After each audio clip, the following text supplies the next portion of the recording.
Hey everyone, thanks for tuning in. If you're new here, consider subscribing. It really helps keep these stories coming. And while you're here, let me know in the comments where you're listening from. Now, sit back, relax, and let's get into the story. It began with a sound. A strange, guttural, dragging noise outside my window that I couldn't place. I remember it clearly, not because it was loud, but because of how wrong it felt. It was 2:07 in the morning. I was halfway through a documentary about deep-sea creatures when I heard it. Something between a groan and a scrape, like a heavy boot being dragged along concrete. I paused the video, got up, and peeked through the blinds. The street outside looked normal at first. Then I saw him. A man, shirtless, barefoot, moving slowly, was stumbling down the sidewalk like he didn't know how his legs worked. His arms dangled at his sides, swinging awkwardly with each step. His skin looked pale. Not sick pale, but almost gray. I stared at him for a full minute, unsure of whether I should be concerned or amused. Probably some late-night partygoer who'd had one too many, I told myself. But that's when I saw the trail behind him. A dark smear followed every one of his steps, like he was leaking something. I couldn't tell what. I leaned closer to the glass. That was my mistake, because the moment my hand touched the window frame, he stopped walking and turned his head directly toward my window. No sound, no warning. Just an instant shift from wandering aimlessly to fixating on me like he knew exactly where I was. His eyes, if you could call them that, were sunken in and glassy. His mouth opened slowly, revealing teeth that didn't look like they'd been used for food in a while. I stepped back and let the blinds fall shut. I don't scare easily, but I locked the window out of habit. Then I double-locked the front door.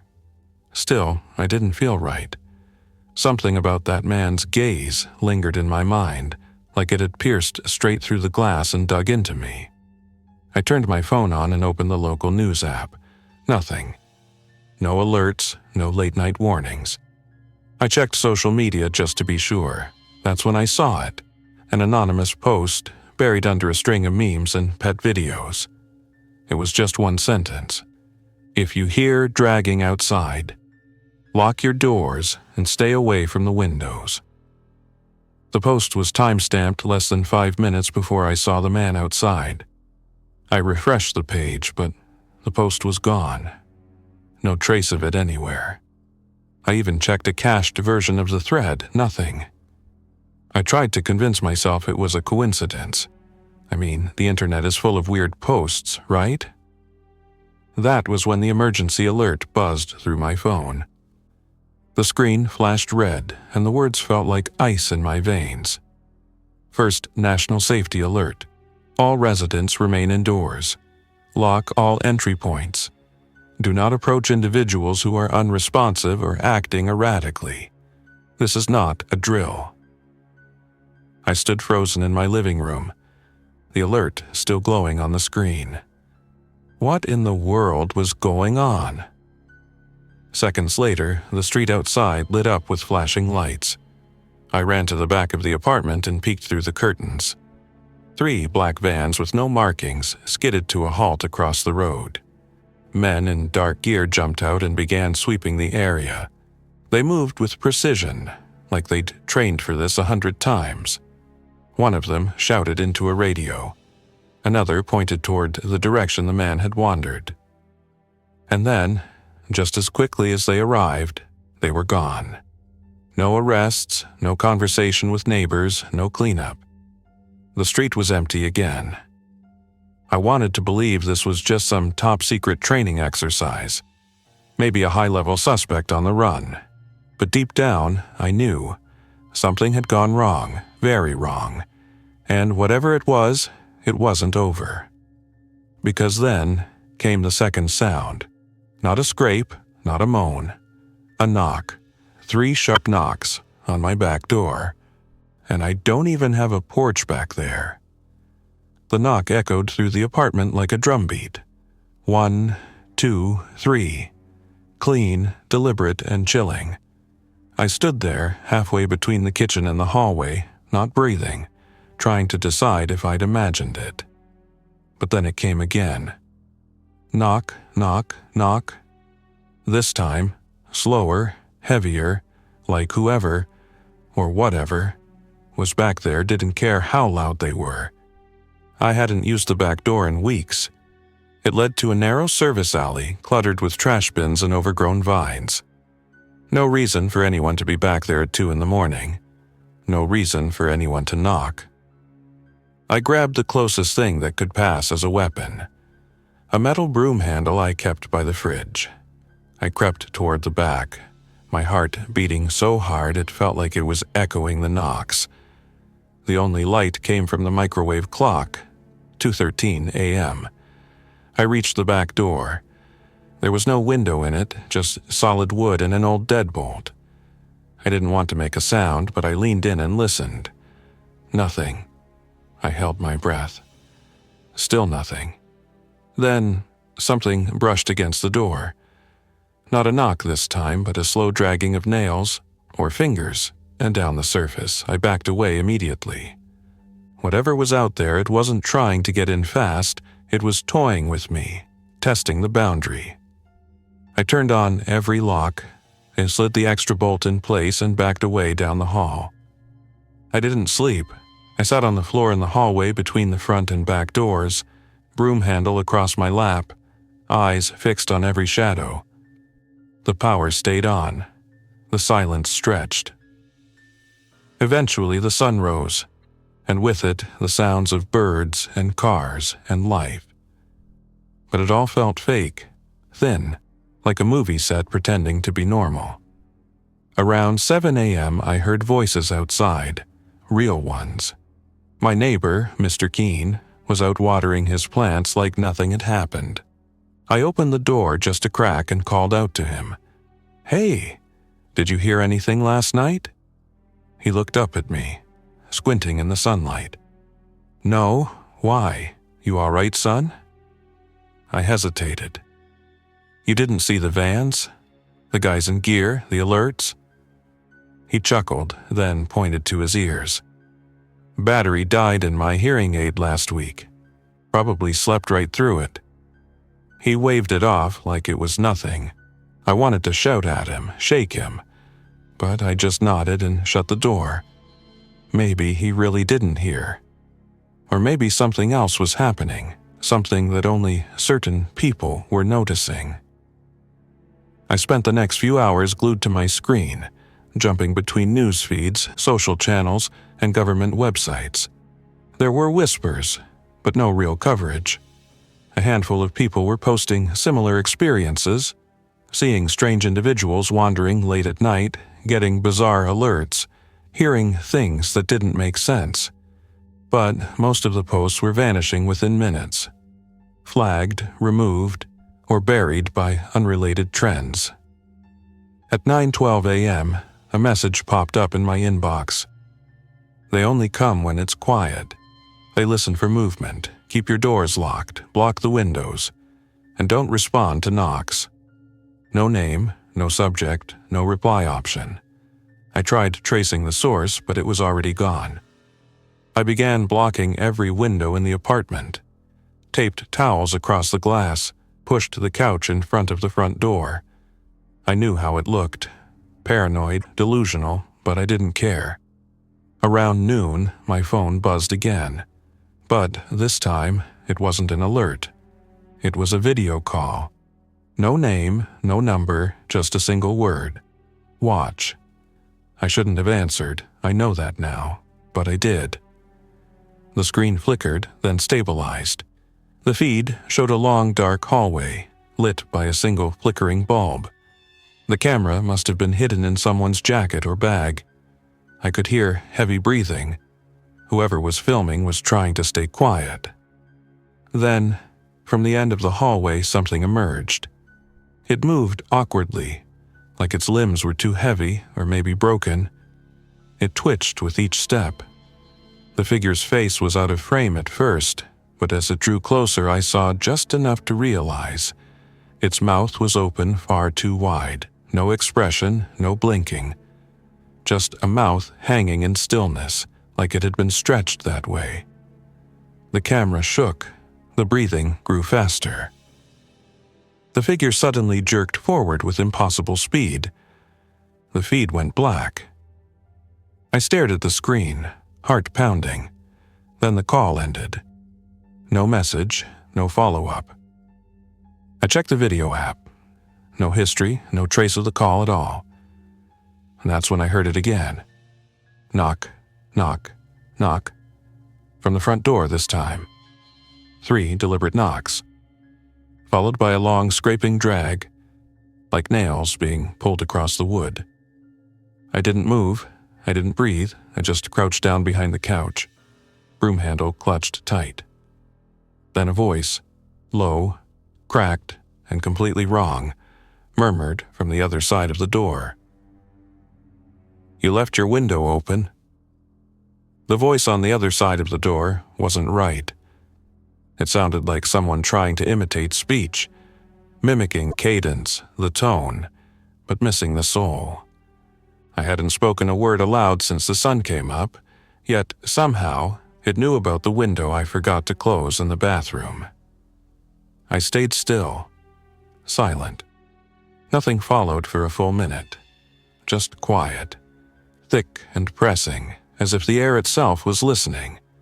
Then I heard footsteps, but not going away. No, these were slow steps along the side of the building, toward the back. The bathroom.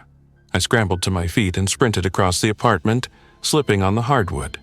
I burst into the bathroom and saw the window, a small rectangle, propped half open to let out steam the night before. No screen. Just a shallow gap and darkness beyond it. Then came the hand. It reached up over the ledge, pale and thin, fingers curled like they'd forgotten what touching felt like. I slammed the window down, catching the tips of 2 fingers beneath it. They didn't pull away. The fingers didn't even twitch. I backed up fast, breath ragged. After a few long seconds, the hand slid down and out of sight, like it had simply given up.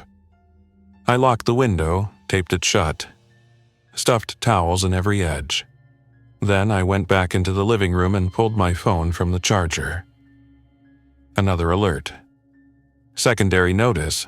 All citizens within city limits are advised to remain indoors until further instruction. Local services are being suspended. If someone knocks, do not respond.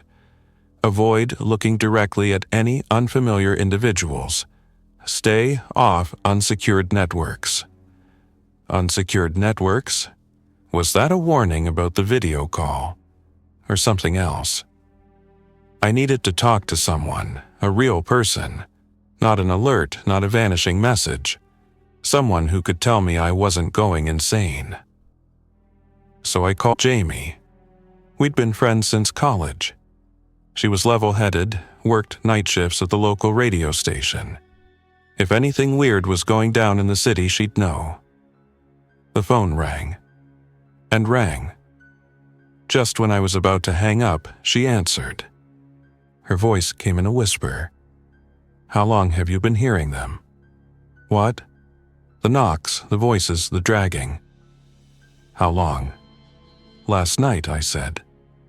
"It started last night. Why? What's going on?" A pause. Then she said, "Don't open your door. Don't even look through it. I made that mistake." She sounded different, worn out, like she hadn't slept in days. "They mimic things," she went on. "Voices, faces, memories. It's not just random, it's like they know what scares you." I gripped the phone tighter. "Jamie, where are you?" Another pause. "I'm in the station basement, locked in. They tried the front door this morning, pretending to be delivery. One of them looked like my boss, but his face didn't move right. His jaw was swinging too loose. They're trying to get people to invite them in." She lowered her voice further. "They can't come in unless something's open. That's why they knock." Then came the static.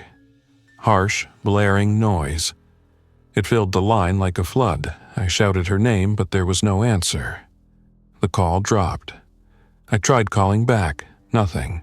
I sent a message. It stayed on sending for minutes, then vanished. The sun was starting to dip below the skyline now, shadows stretching, that same heavy, unnatural quiet beginning to return. I sat back on the floor, not even realizing I was shaking until I spilled water from a cup I'd been holding. I was scared before, but now it felt different, like I'd stumbled into something old, something that had been waiting for the right moment to slip through. My TV buzzed back to life. No remote, no input, just static. Then the screen cleared. A room. Dark, a camera set low. A person tied to a chair slumped forward. I couldn't see the face, just the arms, hanging limp at their sides. Something moved behind them. Not walked. Moved, as in it floated. Like it wasn't affected by the weight of gravity. It slid into the edge of the frame, stopped, then turned, facing the screen. I saw it. For just a second. Its face. It didn't have one. Just stretched skin where features should have been, pulled tight over a head too long for its neck. No nose, no eyes. Just the impression of a face, like it was wearing someone else's memory. Then the screen went black. I sat frozen, watching my own reflection in the dark glass of the screen. Then came the sound. Not from the TV. From the hallway. Tap, tap, tap. Fingernails. Scraping down the length of the front door. And then, a voice. You shouldn't have watched. The voice wasn't like before. It was closer to my own this time. Eerily familiar. Like someone had recorded me and was playing it back with something just slightly off. A strange rhythm to the words. An echo that didn't belong. I backed away from the door, broom handle in hand, every muscle ready to snap. But no knock followed this time, no footsteps. Just silence. And then my phone buzzed. One new notification. Live feed detected terminating connection. What connection? I hadn't opened anything. I didn't even have Wi-Fi on. I opened the notification, but it was already gone. I turned off the TV and yanked the cord from the wall. Same with the router. Whatever was watching, or letting me watch, it needed to stop. By then, the sky outside had turned dark. A heavy kind of dark, not just the sun going down, but like something unnatural had swallowed the neighborhood. Streetlights didn't come on. No headlights passed, no sounds of life, just a creeping hush. And then, a siren. Distant at first. A low, looping tone that didn't sound like a typical emergency alert. More like something older. Something designed to stir fear. It rose and fell, rising again, steady and slow. I pressed my ear to the wall. I could hear movement. Not outside. Inside the building, in the stairwell. My apartment's on the second floor of a 3-story walk-up. Just 6 units total. I knew my neighbors, most of them anyway, but the steps I heard didn't sound like a neighbor. They were too slow, too deliberate. A soft shuffle. A pause. Another shuffle. It wasn't coming from above or below. It was coming from the hallway outside my door. Then came the breathing. Not heavy, not gasping. Just this soft, constant hiss of breath, like someone standing inches away on the other side of the door, exhaling through parted lips. I crouched down, broom still in hand, and waited. The click. The front doorknob turned slightly. Just a fraction. The lock held. But the knob kept turning, like the thing on the other side didn't understand what a lock was. Or maybe it did, and just didn't care. Then the knob let go. And something pressed against the door, not banging, just firm pressure. testing the weight of the barrier. It creaked slightly under the strain. The wood flexed. I whispered to myself, "Please, don't open." And then the pressure stopped. For 5 minutes, I heard nothing. No breath, no movement. Then came the voice. "We've already been inside." This time, the voice wasn't mimicking me. It sounded layered, like multiple people speaking in unison from inside a deep cave. It sent a chill through every bone. I screamed back, "Leave me alone." And then something slammed against the door. Hard. Once. Twice, and a third time. I grabbed the nearest piece of furniture, a bookshelf, and dragged it in front of the door, knocking over half its contents. I heard footsteps retreating, followed by a dragging sound, and then, finally, silence again. But it didn't last. A new sound echoed through the apartment. From the back of the apartment. The bathroom. It was the sound of the mirror creaking. I had no idea a mirror could make a noise like that, but this one did, like something was pressing against it from the other side. I crept toward the bathroom door and stopped just outside. I didn't want to look, but I had to. I reached in and flicked the light on. The mirror was fogged over. Not with steam, there hadn't been any heat or water. It was fogged like someone had breathed on it. Then letters began to appear, one at a time, traced by an invisible finger. "Let us in." I slammed the door shut and pushed the towel rack up against it. This wasn't random anymore. They weren't just wandering. They were talking. They were trying to convince me. And worse, they knew everything. The window I left open, the voice I used, the shows I watched, the messages I received, even the sound of my breathing. I checked my phone. The battery was nearly gone, but one more message appeared just before it powered off. This one didn't vanish. It was from Jamie. "They'll say anything. Use anyone. You have to last until morning. Once the sun fully rises, they lose their strength. It's how I've made it this long. Just don't open anything. Don't trust any face, not even your own." I read it twice. Then a knock came from inside the apartment. I turned, slowly, heart in my throat. The closet. The knock came from inside the hallway closet, followed by a voice. "Hey, it's me. Don't freak out. I think they got my number and tricked you. It's Jamie. I climbed up through the service stairwell. Please, just let me out." I didn't move, because I'd seen Jamie's message and because I hadn't opened that closet in days. And even if someone had climbed in, there's no way they'd fit inside without me hearing them before now. The voice inside the closet repeated itself, softer this time. "It's safe now."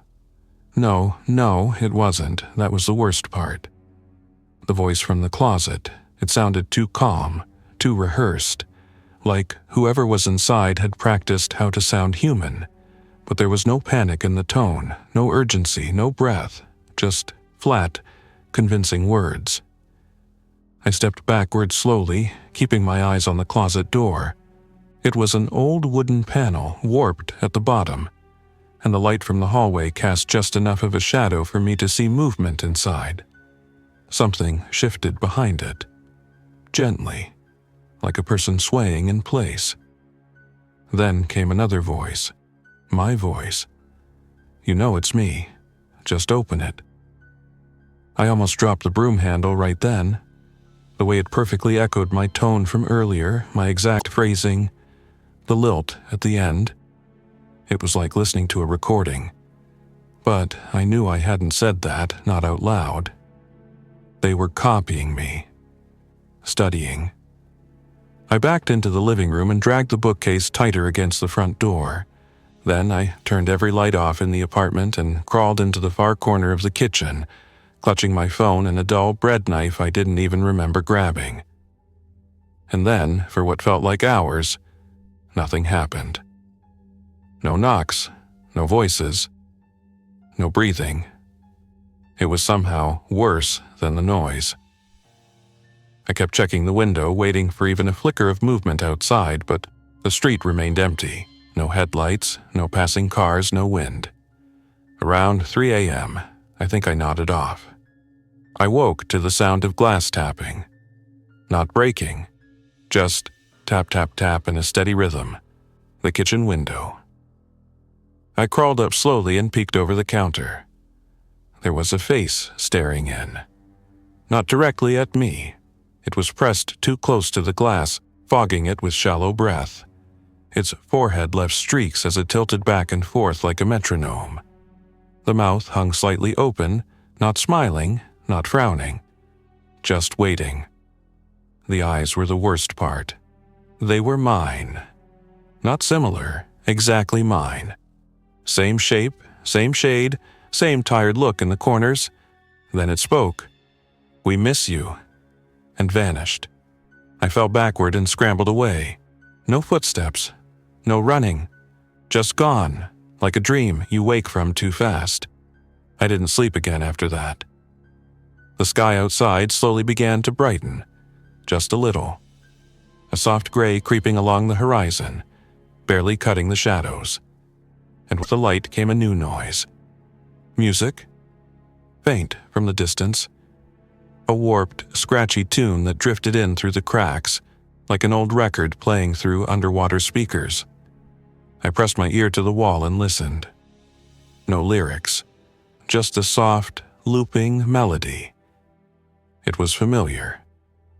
Then it hit me. It was the theme from a cartoon I used to watch as a kid, something ancient, something comforting. But hearing it now, like this, made my skin crawl. They were using it. They had reached into the deepest parts of memory and pulled something out, dusted it off, and sent it back to lure me. I turned away from the window and nearly jumped out of my skin. Someone was standing at my front door. I could see the silhouette through the frosted glass. And they were just standing there. Not moving, not knocking. Just waiting. And then they began to whisper. Not out loud. Inside my head. I don't know how to describe it properly. It wasn't a hallucination, or a thought, or anything you'd normally chalk up to stress. It was a whisper that didn't echo in the room. It echoed inside my skull. You're almost out of time. We can make the waiting stop. Open the door. I clutched my ears, slammed my head against the cabinet, anything to make it stop. And then, just like that, it did. The voice faded. The figure left. I crawled over to the front door and checked the peephole. Nobody there. No sound outside. Just a gentle hum in the air, like the city itself was holding its breath.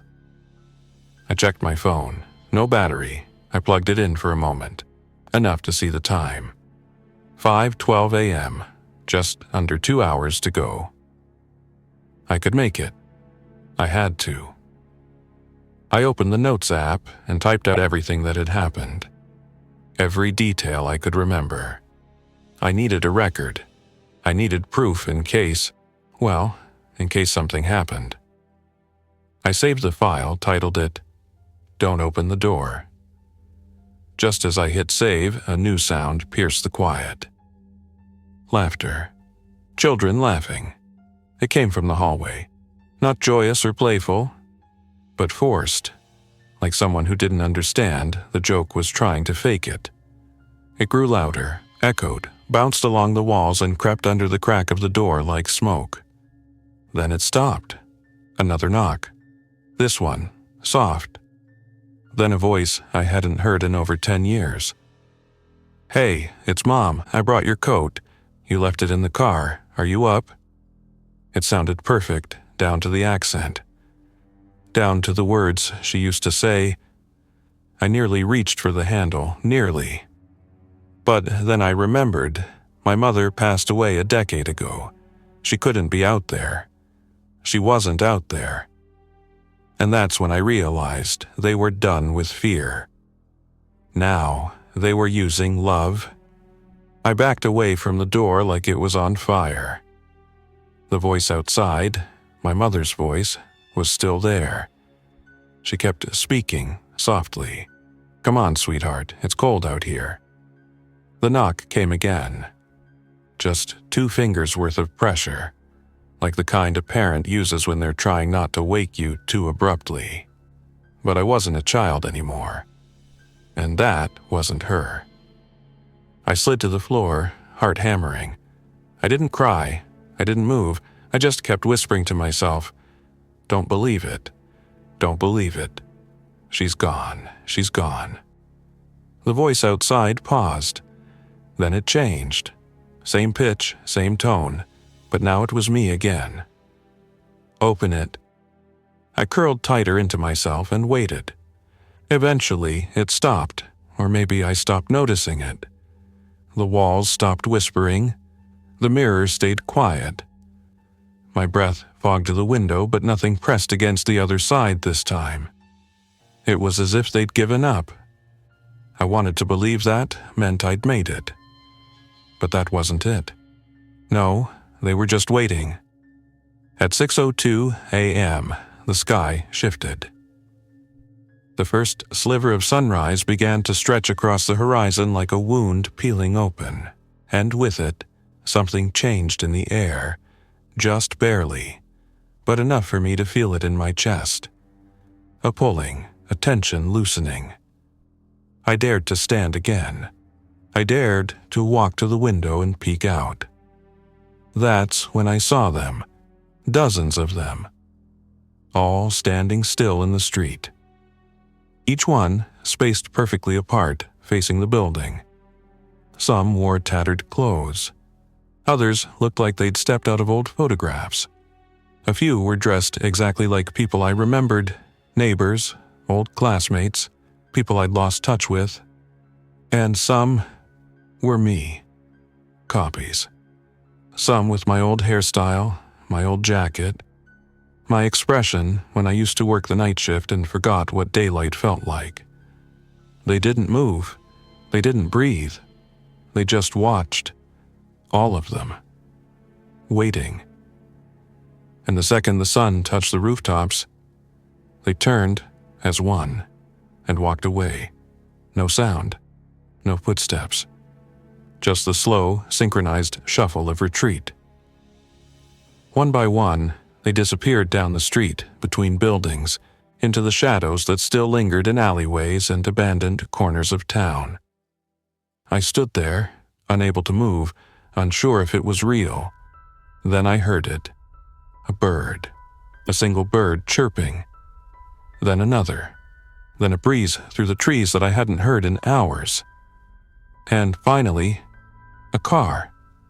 An actual car. Rolling slowly down the road, tires crunching against gravel. Headlights on. A real driver behind the wheel, scanning the sidewalks with wary eyes. I ran to the window, waving both arms. They didn't stop. Just drove on by, but they saw me.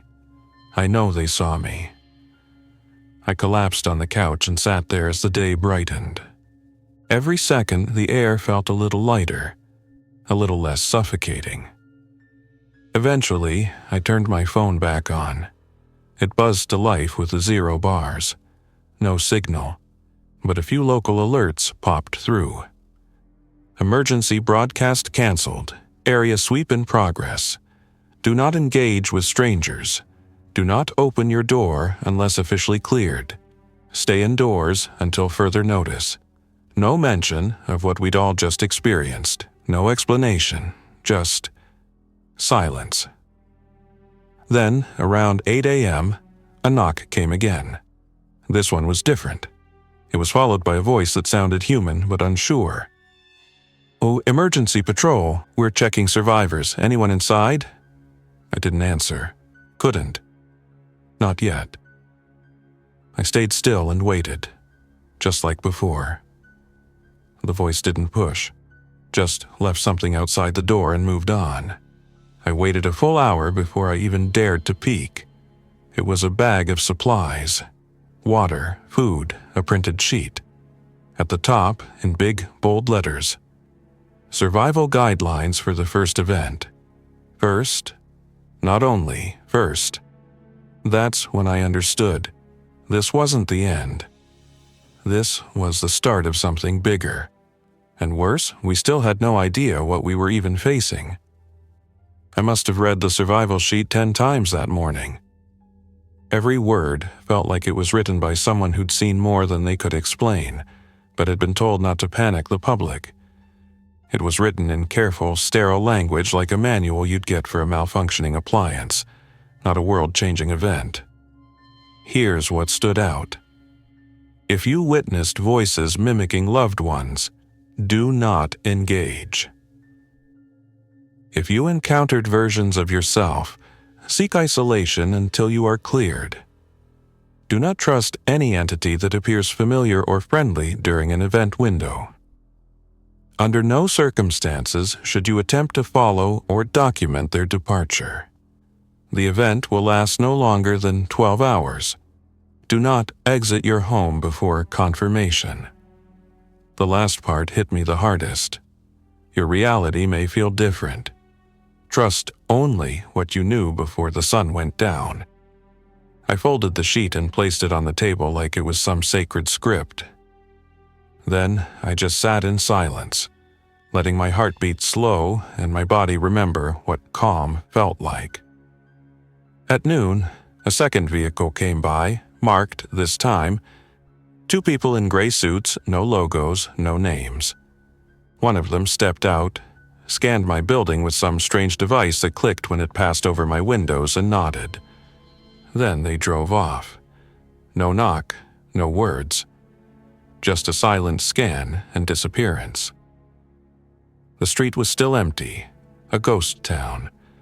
I didn't see a single pedestrian until late afternoon, and even then, they moved slowly, heads down, like they weren't sure whether they were awake or still trapped in some vivid nightmare. I wasn't brave enough to go out. I stayed inside, drank water, ate crackers, kept all the lights on. By evening, I started getting messages again. Texts, emails. Some were from people asking if I was okay, others trying to joke it off, like it had just been a mass hysteria event. Some claimed they didn't see anything, just darkness and weird dreams. But a few knew. They asked the right questions. Did they speak in your voice? Did you see yourself watching you? Did your mother come back too? I didn't respond. I didn't want to confirm anything, not yet. Not until I understood what I had survived. That night, I tried to sleep, but every creak of the building, every shifting shadow on the ceiling made me jolt upright. It was as if something had been left behind, like they'd touched the walls too deeply and now I could still feel them there. I stayed awake until sunrise. And this time when the sun came up, nothing strange happened. No voices, no copies, no tapping. Just birds, distant traffic, the sound of a plane overhead. It almost felt normal. Almost. 2 days later, a letter was slipped under my door. No return address, no stamp. Just a sealed envelope. Inside was a single piece of paper. Handwritten. No greeting, no signature. It read, "You weren't supposed to survive. But since you did, listen carefully. This was only a test. The real event will not have a warning. They are learning every night. Next time, they won't knock." My hands trembled as I set it down. I didn't know who sent it. I didn't want to. But I believed every word. They had learned. I'd seen it myself. They tried fear first, then comfort, then family. And they were close, so close, too close. And worst of all, they knew my face now. They knew how I walked, how I spoke, how I thought. Next time, I might not even realize they're here. Because if they copy well enough, I might just open the door myself. It's been 3 weeks since the first alert. They call it the event now, like it was a weather pattern or an eclipse. Something rare. Something to study, not fear. But that's just how they talk about it publicly. Those of us who really saw what happened, we know better. I haven't left my apartment much. Only for food. The city's reopened slowly, but you can feel it in the air. Something is broken. People move differently, speak with longer pauses. We're all waiting for something, though none of us say what. The government issued new protocols, subtle at first. Posters about stranger awareness. Public service videos on recognizing unusual behavior. They even launched an app. It's called Safe Step Harmless Name, cheerful interface. But the questions it asks. Do you feel like you're being watched in familiar places? Have you encountered someone who resembles you? Are you hearing voices through walls, windows, or from closets? Do you feel drawn to open your door at night? And the scariest one, have you already let something in? They're not asking out of curiosity. They're tracking how far it's spread. I've been marking my calendar every night since the first incident. So far, nothing's happened again. But sometimes, in the hours just before sunrise, I hear faint sounds from other apartments. Soft scratching, low humming, distant laughter that stops too quickly. And I wonder, are they testing someone else now? Trying new tricks? Finding new voices? One night, I got brave enough to speak with my downstairs neighbor, Claire. She's in her 70s. Quiet, always friendly. When I asked how she handled the blackout that night, her face changed, like a mask slipped. She just said, "You didn't answer your door either, huh?" We didn't talk after that. We didn't need to.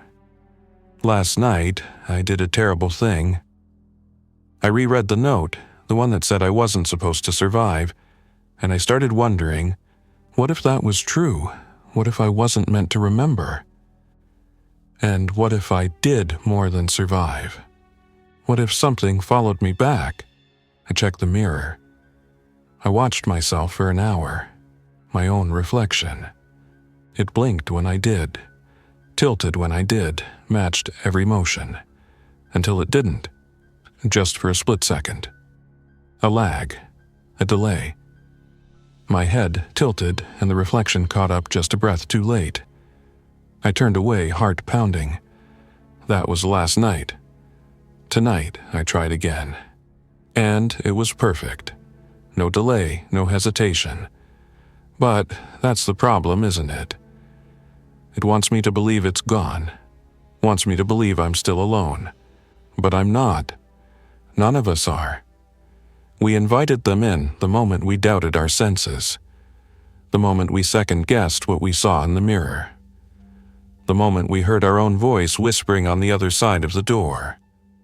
They don't need to break in anymore.